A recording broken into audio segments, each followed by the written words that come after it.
Forget pistons, forget logic. Mazda built a sports car with an engine so cursed, it literally drinks oil, begs for rebuilds, and still became a legend.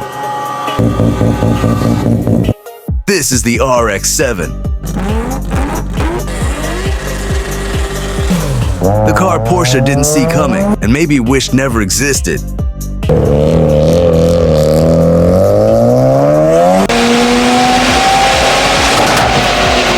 But here's the twist. It wasn't supposed to work at all. Normal engines, pistons go up and down. Mazda said, nah, let's make the engine spin in circles like a drunk fidget spinner. On paper, genius. Smaller, lighter, revs to 9,000. In reality, guzzles gas like it's sponsored by Shell, eats oil like it's having breakfast, explodes if you look at it wrong. So why did Mazda gamble an entire sports car on it? Because they wanted to scare Porsche. And it worked, but not the way you think. 1978, world and fuel crisis. Everyone wants economy cars. Mazda drops the RX-7, cheap, lightweight. A little spaceship with pop-up headlights. It handled like a roller coaster bolted to a skateboard. And suddenly, Porsche 924 owners started sweating. Why? Because the RX-7 was faster. For half the price. Imagine buying a Rolex and your buddy flexes a Casio that tells more time. That was Porsche versus RX-7. But this was just round one, because the 80s, RX-7, that's when things got dangerous.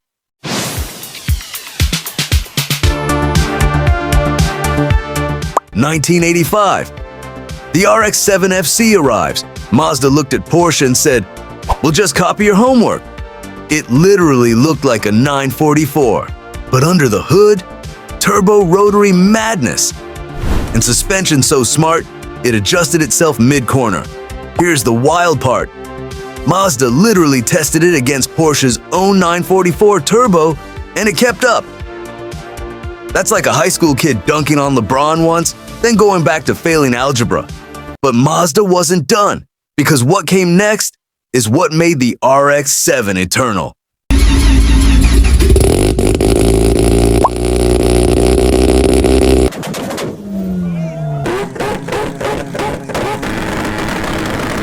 (1992), the RX-7 FD drops, and it's perfect. Twin-turbo rotary, 8,000 RPM screen. Curved smoother than your high school crush.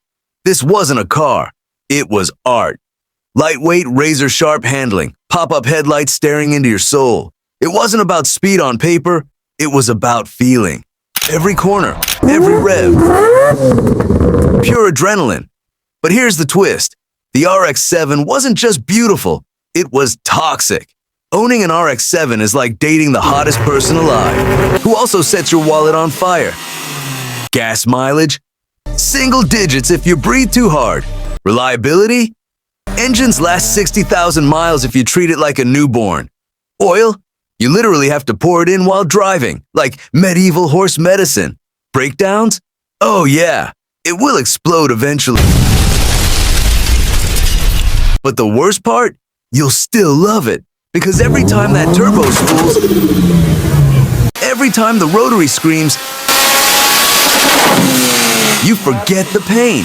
It's like Mazda engineered addiction. And then, Hollywood got involved.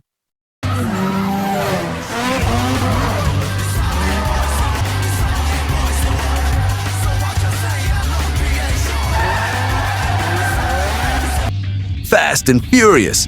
Han's orange RX-7. That single car scene boosted RX-7 prices worldwide.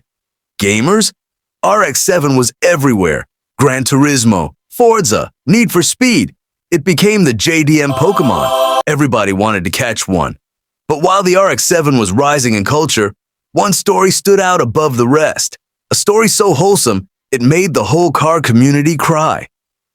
Meet Naoko Nishimoto from Nagasaki. She bought her silver RX-7 brand new in the 90s. She named it simply 7. For 25 years, through every season, every errand, every photo trip, she drove it. even into her late 70s. By the time she turned 80, she'd put almost 80,000 kilometers on the car. Not racing, not showing off, just living. She said 7 was always there, happy, sad, or mad. Here's the twist. When it was time to give up her license, over 400 people tried to buy it. Collectors waved cash, fans begged, but instead, she gave 7 back to Mazda. The company literally welcomed it home with a ceremony. Framed license plate, heartfelt letters, tears. Now, 7 lives on in Mazda's museum, loved by thousands. Proof that an RX-7 isn't just a machine, it can be family. But as emotional as that was, the RX-7 story was about to hit its darkest chapter. Emissions, regulations, economics, rotary engines just couldn't keep up. By 2002, the RX-7 was gone. Mazda tried to replace it with the RX-8. And yeah, let's be real, nobody had RX-8 posters on their wall. The RX-7 was the last of its kind. A flawed masterpiece. And enthusiasts weren't ready to let go. Wait until you hear what RX-7S cost now. Here's the crazy part. Those unreliable, gas-guzzling, oil-chugging machines, they're selling for 6 figures today. That's Porsche money. For a car that rebuilds engines like it's a hobby, but people still pay. Why? Because nothing else feels like it. Drive an RX-7 once, and you'll understand. It's lightning in your hands. Dangerous, but addictive. The RX-7 wasn't about perfection, it was about passion. Porsche built cars to win. Mazda built cars to feel. And somehow, feeling won. Even today, every rotary fan is waiting for Mazda to bring it back. And Mazda teases us with concepts every few years. But will it ever return? That's the question only time will answer. So what's the lesson of the RX-7? Sometimes the dumbest ideas become legends. A car with no pistons. A car that drinks oil. A car that dies young. And yet, a car people would still sell their soul to drive.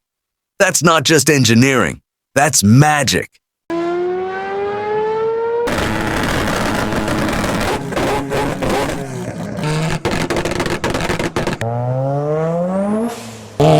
Would you risk your wallet for an RX-7? Comment below if you're daily one, or just admire from afar. And if you love the story of this weird little legend, smash like, because next time we're diving into another car that shouldn't exist, but did.